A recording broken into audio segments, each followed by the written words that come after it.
Front പോക്കറ്റിലെ phone അല്ലെങ്കിൽ മടിയിൽ വെക്കുന്ന ലാപ്ടോപ്പ് ഒരു യൂഷ്വൽ സിറ്റുവേഷൻ ആണല്ലോ. ഇത് നമ്മുടെ ഫെർട്ടിലിറ്റീനെ അല്ലെങ്കിൽ സ്പേം ക്വാളിറ്റിനെ എഫക്റ്റ് ചെയ്യുമോ? യൂഷ്വലി കേൾക്കുന്ന ഒരു ഡൗട്ടാണ്. ഹീറ്റ് എക്സ്പോഷർ, ഒരു പ്രൊലോങ്ഡ് എക്സ്പോഷർ സ്പേം ക്വാളിറ്റീനെ എഫക്റ്റ് ചെയ്യും എന്നുള്ളതിന് ഡെഫിനറ്റ് എവിഡൻസ് ഉണ്ട്.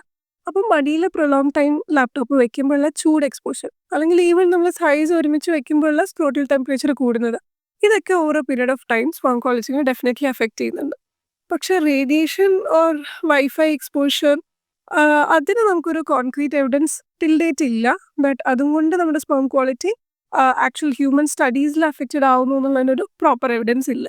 പക്ഷേ it is always better to be safe than sorry. So നമുക്ക് ചെയ്യാവുന്ന ഫ്യൂ സ്റ്റെപ്സ് പറഞ്ഞാൽ ലാപ്ടോപ്സ് ഒരു സ്റ്റാൻഡിൽ വെച്ച് യൂസ് ചെയ്യുക, ഒരു ഡെസ്കിൽ വെച്ച് യൂസ് ചെയ്യുക, ഫോൺസ് ഇഫ് പോസിബിൾ ബാഗ്സിൽ വെക്കുക, കുറച്ചൊരു ഡിസ്റ്റൻസ് കീപ്പ് ചെയ്യുക എന്നുള്ളത് ഹീറ്റ് എക്സ്പോഷറിനും ആൻഡ് പ്ലസ് മൈനസ് റേഡിയേഷൻ എക്സ്പോഷറിനും ഹെൽപ്ഫുൾ ആയിരിക്കും.